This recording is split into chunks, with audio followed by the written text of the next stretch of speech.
ತಗೊಳಿದ್ರೆ ಅದು ಅಭಾಸ ಆಗುತ್ತೆ. ಒಳ್ಳೆ ವ್ಯಕ್ತಿತ್ವ ಇರೋದಕ್ಕೆ ಇಷ್ಟು ವರ್ಷ ಅವ್ರು ನಡ್ಕೊಂಡು ಬಂದಿದ್ದಾರೆ. ಅನುಭವ ಟೀಸರ್ ಕಾಣಿಸುತ್ತೆ ಸರ್. ಅಂದ್ರೆ ಅನುಭವಕ್ಕಿಂತ ದೊಡ್ಡ ವಿದ್ಯೆ ಇಲ್ಲ. ಅದು ಮಾಗ್ತಾ ಅವ್ರು ಬಹಳ ಪರಿಪಕ್ವವಾಗಿದ್ದಾರೆ. ಆದ್ರೆ ನಾನು ಒಬ್ಬ ನಟನಾಗಿ ಅವ್ರು ಹೇಗೆ ಹೇಳ್ಬೋದು ಅಂದ್ರೆ ಸರ್, ಒಬ್ಬ ನಟನ ಜೊತೆ ಒಬ್ಬ ನಿರ್ದೇಶಕ ಹೇಗಿರ್ತಾರೆ ಅಂತ, ಅಂದ್ರೆ ಒಂದು ತಾಯಿ ಮಗು ಸಂಬಂಧ, ಒಬ್ಬ ಪ್ರೇಮಿಯ ಸಂಬಂಧ, ಒಬ್ಬ ಗಂಡ ಹೆಂಡತಿಯ ಸಂಬಂಧ, ಅದೆಲ್ಲ ಮಿಕ್ಸ್ಚರ್ ಆಫ್ ಇದಿರ್ತದೆ ಕ್ಷೇತ್ರ. ನನಗೂ ಅವ್ರಿಗೂ ತುಂಬಾ ಒಳ್ಳೆ ಕೋಆರ್ಡಿನೇಷನ್ ಇದೆ. ಆಮೇಲೆ ಅವರು ಎಲ್ಲ ನಟರನ್ನು ತುಂಬಾ ಪ್ರೀತಿಸ್ತಾರೆ, ಸ್ಕ್ರಿಪ್ಟ್ ತುಂಬಾ ಪ್ರೀತಿಸ್ತಾರೆ. ಅವಾಗ ನಾವು ಅದನ್ನು ತುಂಬಾ ಪ್ರೀತಿಸ್ತೀವಿ ಸರ್. ಸ್ಕ್ರಿಪ್ಟ್ ಅರ್ಥ ಮಾಡಿಸ್ತಾರೆ, ಮತ್ತೆ ಲಿಬರ್ಟಿ ಕೊಡ್ತಾರೆ. ಏನ್ ಮಾಡ್ಬೋದು ಸರ್ ಅಂತ ಹೇಳ್ತಾರೆ. ಈಗೋ ಇಲ್ಲ, ನಾನು ಹೇಳಿದ್ದೇ ಮಾಡ್ಬೇಕು ಅಂತಿಲ್ಲ. ನಾವು ಮಾಡಿದ ತಪ್ಪಾದ್ರೆ ಅದಕ್ಕೆ ಮತ್ತೆ ತಿಂತಾರೆ. ಶ್ರೀ ವ್ಯಕ್ತಿತ್ವದ ಬಗ್ಗೆ ಆಗಲೇ ಎಲ್ಲರೂ ಮಾತಾಡಿದ್ದಾರೆ. ಇನ್ನು ಮುಂದೆ ಪ್ರೆಸ್ ಮೀಟ್ ಅಲ್ಲಿ ಮಾತಾಡೋದು ತುಂಬಾ ಇದೆ. ಹಾಗಾಗಿ ಇದೊಂದೇ ಪ್ರೆಸ್ ಮೀಟ್ ಅಲ್ಲಿ ಮಾತು ಮುಗಿಸೋದು ಬೇಡ. ಶ್ರೀ ಅವರು ಕನ್ನಡ ಇಂಡಸ್ಟ್ರಿಗೆ ಒಬ್ಬ ಅತ್ಯುತ್ತಮ ನಿರ್ದೇಶಕ, ಒಬ್ಬ ಒಳ್ಳೆ ಮನುಷ್ಯ. ಸಾಕಷ್ಟು ಒಳ್ಳೆ ಚಿತ್ರಗಳನ್ನ ಕೊಟ್ಟಿದ್ದಾರೆ. ಈಗಾಗಲೇ ಅವ್ರು ಏನೋ ಬೇರೆ ಮಾಡ್ತಿರ್ಬೇಕಾಗಿತ್ತು. ನಮ್ಮ ಇಂಡಸ್ಟ್ರಿ ದುರಂತಗಳಲ್ಲಿ ಇದು ಒಂದು ಅಂತ ನಾನು ಭಾವಿಸ್ತೀನಿ.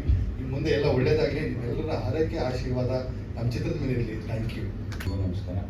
ನಮ್ಮ ನರಸಿಂಹಮೂರ್ತಿ ಸರ್ ಅವರು ಬಂದಿದ್ದಾರೆ, ಪ್ರವೀಣ್ ಸರ್ ಮತ್ತು ಸರ್ ನಿಮ್ಮ ಸಪೋರ್ಟು ನಮ್ಮ ಶೆಲ್ರಿ ಟೀಮ್ಗೆ ಒಂದು ಕರೆಯಲ್ಲಿ ನೀವೆಲ್ಲ ಬಂದಿದ್ದಕ್ಕೆ ತುಂಬ ಸಂತೋಷ ಆಗ್ತಿದೆ.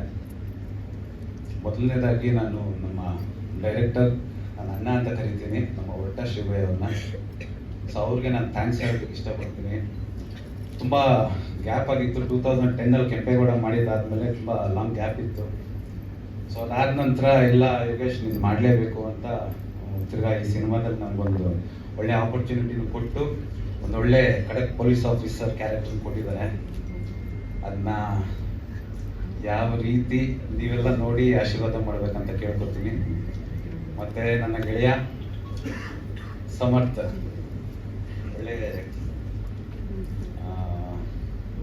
ಒಂದಷ್ಟು ನಾನು ಸೀನ್ಸ್ನ ನೋಡಿದ್ದೀನಿ. ಹೊಸಬ ಅಂತ ಹೇಳೋದಕ್ಕೆ ಆಗಲ್ಲ, ಅಷ್ಟು ಚೆನ್ನಾಗಿ ನಟನೆ ಮಾಡಿದ್ದಾರೆ. ಮತ್ತೆ ಕೃತಿಕಾ ಅವರು, ನಿಮ್ಮದು ಈ ಕಾಮಿಡಿ ವಿಡಿಯೋಸ್ನೆಲ್ಲ ನೋಡಿದ್ದೀನಿ, ಬಟ್ ನಿಮ್ಮ ಸೀನ್ಸ್ ನೋಡ್ಬೇಕಾದ್ರೆ ಕಣ್ಣಲ್ಲಿ ನೀರು ಬಂತು ನನಗೆ. ಮತ್ತೆ ನಮ್ಮ ತನ್ವಿ ಅವರು, ಅವ್ರದ್ದು ಅಷ್ಟೇ ಎಮೋಷನಲ್ ಸೀನ್ಸ್ ಆಗಿರ್ಬೋದು. ಇದು ನಂದು ಶ್ರೀ ಸರ್ ಜೊತೆಗೆ 2ನೇ ಸಿನಿಮಾ. ಮೊದಲನೇದು ವೃಕ್ಷ ಮತ್ತೆ ಸಾಲು ಮರದ ತಿಮ್ಮಕ್ಕ ಅವ್ರ ಬಯೋಪಿಕ್ ಮಾಡಿದ್ವಿ. ಅದರಲ್ಲೂ ಒಂದು ಒಳ್ಳೆ ಪಾತ್ರನ ನನಗೆ ಕೊಟ್ಟಿದ್ರು. ಜೊತೆಗೆ ಇದು 2ನೇ ಚಿತ್ರ ಶಬರಿ.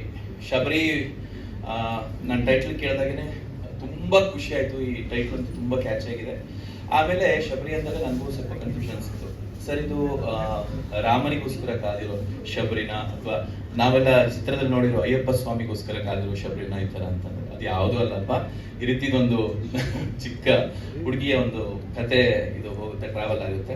ಅದರಲ್ಲಿ ಒಂದು ಪಾತ್ರ ಇದೆ, ಇದನ್ನ ಮಾಡಬೇಕು ಅಂತ ಹೇಳಿದ್ರು. ಆದರೆ ಇವ್ರದ್ದು ಸರ್ ಬಗ್ಗೆ ಒಂದೆರಡು ಮಾತು ಹೇಳಲೇಬೇಕು ನಾನು. ಯಾಕೆ ಹೇಳ್ತೀನಿ ಅಂದರೆ, ಇವತ್ತು ಅವ್ರು ನನಗೆ ಫೋನ್ ಮಾಡ್ತಾರೆ, 2 ತಿಂಗಳು ಆದ್ಮೇಲಿನ ಡೇಟ್, ಅದು ಬರೀ ಒಂದು 4 ದಿನ ಡೇಟ್ ಇತ್ತು. ಈ ದಿನ ಬರುತ್ತೆ, ಈ ದಿನ 2 ದಿನ ಶೂಟಿಂಗ್ ಔಟ್ಡೋರ್ ಇರುತ್ತೆ. ಅದಾದ್ಮೇಲೆ ಬಂದು ನಾವು ಇಲ್ಲಿ ಪಟ್ಟಣದಲ್ಲಿ ಒಂದಿನ ಶೂಟಿಂಗ್ ಮಾಡ್ತೀವಿ. ಆ ದಿವಸ ಕುಂಬಳಕಾಯಿ ಇರುತ್ತೆ ಅಂತ. ಯಾವ ನಮಸ್ತೆ. ಟೀಸರ್ ನೋಡಿರ್ತೀರಾ, 3 ಸಾಂಗ್ಸ್ ಇದೆ ಶಬರಿಯಲ್ಲಿ, ಅದ್ಭುತವಾಗಿ ಬಂದಿದೆ. ಸೊ ಅದು ನೀವೇ ಹೇಳಬೇಕು, ನೆಕ್ಸ್ಟ್ ಈವೆಂಟಲ್ಲಿ ಸಾಂಗ್ಸ್ ಕೇಳಿಸ್ತೇವೆ. ಸೊ ನಮ್ಮ ಡೈರೆಕ್ಟ್ರು ಲಾಸ್ಟ್ ನಾವು ಮಾಡಿದಾಗೆ ನಿಮ್ಮನ್ನು ನೀನೇ ಮಾಡ್ಬೇಕಂತ ಹೇಳಿದ್ರು. ಇಲ್ಲಿ ಶಬರಿಗೆ ಟ್ರಾವೆಲ್ ಆದ್ವಿ.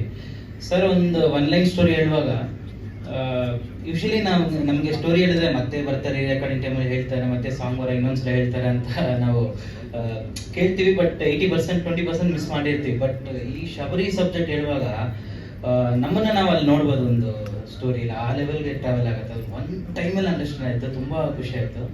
ಅದೇ ಥರ ಸಾಂಗ್ಸ್ ಕಂಪೋಸಿಂಗ್ ಕೂತ್ಕೊಳ್ಳುವಾಗ ಸ್ಪಾಟಲ್ಲೇ ಕಂಪೋಸ್ ಮಾಡಿದ್ವಿ, ಸ್ಪಾಟಲ್ಲೇ ಲಿರಿಕ್ಸ್ ಬರೆದ್ರು ಸರ್. ಸೊ ಈ ಸಾಂಗ್ಸ್ಗೆ ನಾನು ಹೇಳಿದೆ, ಸರ್ ಈ 3 ನೀವೇ ಬರೀರಿ, ತುಂಬ ಚೆನ್ನಾಗಿ ಬರೀತಾ ಇದ್ದೀರಾ ಅಂತ.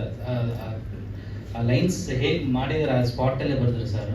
ಸೊ ಸಾಂಗ್ಸ್ ಅದ್ಭುತ ಬಂದಿದೆ. ಟೀಸರ್, ಬ್ಯಾಕ್ಗ್ರೌಂಡ್ ಸ್ಕೋರ್ ಅಂತೂ ಒಂದೊಂದು ಫ್ರೇಮು ಅದ್ಭುತವಾಗಿ ಆ್ಯಕ್ಟ್ ಮಾಡಿದ್ದಾರೆ ಎಲ್ಲರೂ ಆರ್ಟಿಸ್ಟು. ಅಮೇಝಿಂಗ್ ವರ್ಕ್, ಕ್ಯಾಮ್ರಾ ಆಗಲಿ, ಎಡಿಟಿಂಗ್ ಆಗಲಿ. So everybody has done their 100% job. ಒಂದೊಂದು ಫ್ರೇಮು ನಾವು ಬ್ಯಾಕ್ಗ್ರೌಂಡ್ ಸ್ಕೋರ್ ಕೊಡೋಕ್ಕೆ ಅಷ್ಟು ಚೆನ್ನಾಗಿದೆ ಆ್ಯಕ್ಚುಲಿ. ಸೊ ಅಷ್ಟು ಬ್ಯೂಟಿಫುಲ್ ಆಗಿ ಶಬರಿ ಒಂದು ಮ್ಯಾಜಿಕ್ ಅಂತಲೇ ಹೇಳ್ಬೋದು ಫ್ರಮ್ ದಿ ಬಿಗಿನಿಂಗ್. ಬಿಕಾಸ್ ಬಡ್ಜೆಟಲ್ಲಿ ಕಂಪ್ಲೀಟ್ ಮಾಡಿದ್ದಾರೆ ಅಂತ ಹೇಳಿದ್ದಾರೆ. ಬಟ್ ಇನ್ನೊಂದು ನಾನು ಹೇಳ್ತೀನಿ, ಒಂದು ಮ್ಯಾಜಿಕ್ ಟೈಮಲ್ಲಿ ಕಂಪ್ಲೀಟ್ ಮಾಡ್ತಾ ಇದ್ವಿ. ಯೂಶಲಿ ಬ್ಯಾಕ್ಗ್ರೌಂಡ್ ಸ್ಕೋರ್ 6 months ಆಗ್ಬೋದು, 1 year ಆಗ್ಬೋದು. ಬಟ್ ಮ್ಯಾಜಿಕ್ 1.5 months ಅಲ್ಲಿ ಮುಗೀತು ಈ ಥರ. So that is a great thing. So ಈ ಟೀಸರ್ನ ಎಷ್ಟು ಶೇರ್ ಮಾಡಿ ಸಪೋರ್ಟ್ ಮಾಡಿ.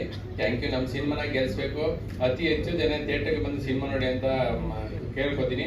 ಸಿನಿಮಾ ತುಂಬ ಚೆನ್ನಾಗಿ ಬಂದಿದೆ. ಎಮೋಷನಲ್ ಇರ್ಬೋದು, ಮತ್ತೆ ಸ್ಟಂಟ್ ಇರ್ಬೋದು, ಮತ್ತೆ ಸಾಂಗ್ಸ್ 3 ಸಾಂಗ್ ಇದೆ.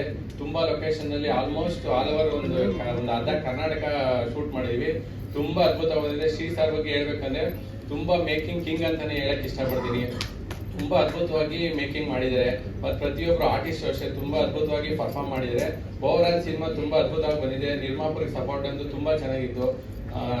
ತುಂಬಾ ಥ್ಯಾಂಕ್ಸ್ ಹೇಳಕ್ ಇಷ್ಟಪಡ್ತೀನಿ. ನಮ್ಮ ಸಿನಿಮಾನ ಗೆಲ್ಲಿಸಿ. Thank you.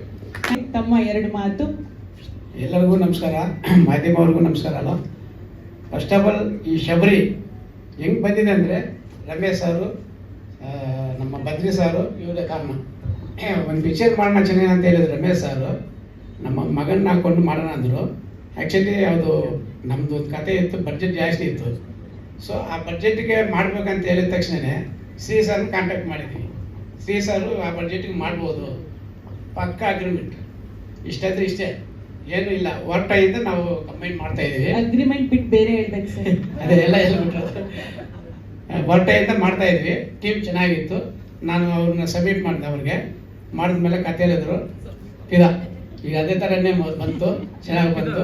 ಈ ಪಿಕ್ಚರಲ್ಲಿ ಎಲ್ಲರೂ ಆರ್ಟಿಸ್ಟು, ನಮ್ಮ ಹೀರೋ ಅವರು ಏನು ಫಸ್ಟ್ ಪಿಕ್ಚರ್ ಅಲ್ಲ, 5ನೇ ಪಿಕ್ಚರ್ 6ನೇ ಪಿಕ್ಚರ್ ಥರ ಎಕ್ಸ್ಪೀರಿಯೆನ್ಸ್ ಇದೆ ಅವ್ರದ್ದು.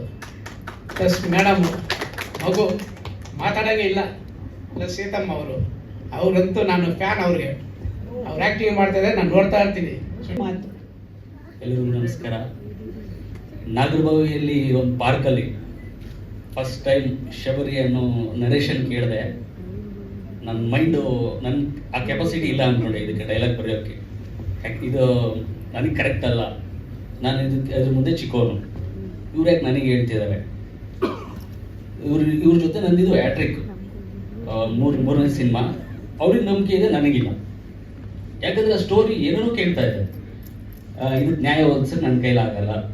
ಇವ್ರಿಗೆ ಹೇಳಿಲ್ಲ. ನಾನು ಸ್ಟೋರಿ ಕೇಳಿಬಿಟ್ಟು ಓದ್ತಾ ಇದ್ದೀನಿ, ಮೈಂಡಲ್ಲೇ ಇದೆ.